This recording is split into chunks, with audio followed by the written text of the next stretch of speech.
Halo teman-teman, selamat datang di video selanjutnya. Kali ini kita masih membahas terkait scanning dan enumeration. Untuk materi yang akan kita bahas adalah enumeration finding bagian temporary file. Jadi, sebenarnya temporary file itu apa sih? Nah, jadi itu kadang teman-teman, ketika kita melakukan scanning, kita tuh menemukan sebuah file dengan ekstensi .save yang ada di server Linux. Nah, file itu tuh akan dibuat secara otomatis ketika pengguna menggunakan editor yang namanya Nano. Terus untuk mengedit data yang ada di server production, yang servernya tuh udah diakses sama user secara real time. Tiba-tiba terjadi crash. Nah, crashnya ini bisa karena misalkan kita lagi connect SSH, terus tiba-tiba servernya tidak bisa tersambung, atau mungkin koneksi kita yang mati. Nah, nanti ketika nano yang sedang terbuka, dia akan otomatis membuat sebuah salinan sementara. Nah, nanti tuh tujuannya untuk mencegah kehilangan data. Nah, di kasus ini, kemungkinan tuh pengguna lupa kalau ternyata file.save itu masih ada di dalam server production-nya. Dia tertinggal di server. Nah, biasanya yang kita ketik di dalam file tersebut, semuanya akan terekam dan akan disalin ke file yang sementara tadi itu. Contohnya seperti ini di dalam gambar.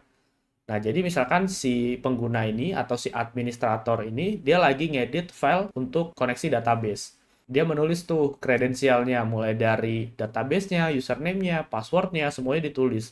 Nah, ketika misalnya koneksinya terputus dan file itu tertinggal, ya maka ini akan bisa dibaca oleh attacker. Karena dia akan menjadi file yang public, seperti itu.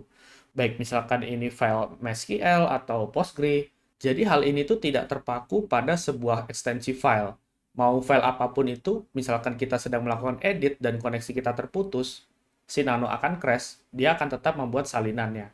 Nah, sebenarnya nggak cuma Nano aja, teman-teman. Kalau misalkan teman-teman menggunakan editor lain, contohnya misalkan ini di Linux ya, Vim atau V, nanti dia temporary file-nya itu akan menjadi seperti ini, .swp, terus nanti depan itu akan ada titiknya. Jadi seperti ini contoh namanya ya. Nama file .swp. Kalau teman-teman pakai editor namanya Emacs, nah, nanti akan seperti ini. Misalkan nama file, terus nanti ada kayak simbol gelombang seperti itu ya.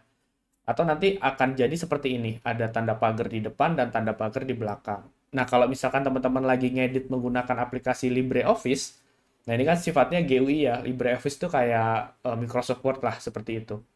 Nah, nanti dia akan menjadi file SWP. Hampir mirip kayak yang ketika teman-teman menggunakan Vim atau V. Nah, nanti jadinya seperti ini. Nah, dalam kasus kita kali ini, kita tuh sudah menemukan sebuah file yang namanya ini ya teman-teman. Jadi ini adalah hasil dari scan yang ada di video nomor 11. Teman-teman mungkin bisa lihat lagi kalau misalkan lupa ya. Jadi kita melakukan scanning dan kebetulan menemukan settings.php.save seperti ini. Kita akan coba lihat isinya seperti apa. Kita coba akses ya.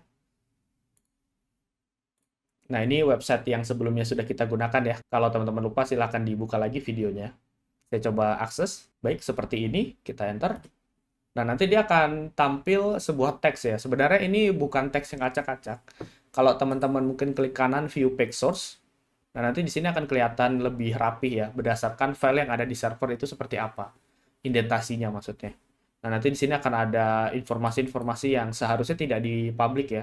Tapi karena ujungnya sudah menjadi .save, maka ini akan dibaca sebagai teks oleh browser. Kan kalau misalnya file masih bentuk .php, dia tidak akan bisa dibaca, tapi kalau belakangnya sudah .save, maka ya kita akan bisa dan ini akan dianggap sebagai teks oleh browser. Jadi kita dengan leluasa ya bisa baca semua isi filenya. Oleh karena itu kita harus berhati-hati. Jadi kalau bisa teman-teman tuh jangan edit file di dalam server production, apalagi menggunakan Nano seperti ini ya. Lebih baik teman-teman kalau mau melakukan edit itu melalui misalnya Git seperti itu. Jadi tinggal push dan pull saja. Hal seperti ini itu tidak akan kejadian. Begitu teman-teman.